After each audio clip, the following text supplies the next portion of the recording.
অফিসের লিফটে প্রচুর ভিড়। শেষ মুহূর্তে মিসেস চ্যাটার্জি লিফটে ঢোকেন, তখন ওভারলোড হওয়ার সংকেত বেজে ওঠে। মিসেস চ্যাটার্জি বলে, এই যে ইন্টার্ন মেয়েটি, তুমি নিচেই নেমে যাও। আপনি সবার শেষে এসেছেন, নিয়ম অনুযায়ী তো আপনারই নামা উচিত। মিসেস চ্যাটার্জি রাগে বলে, নতুন এসেছো তাই না, তোমাকে আমি দেখে নেব।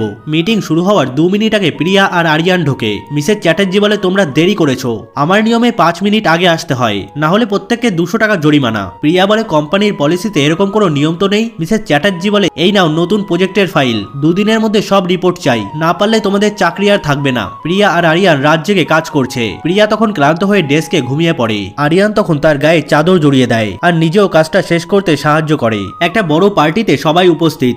মিসেস চ্যাটার্জি প্রিয়াকে দেখতে পেয়ে অপমান করতে শুরু করলো।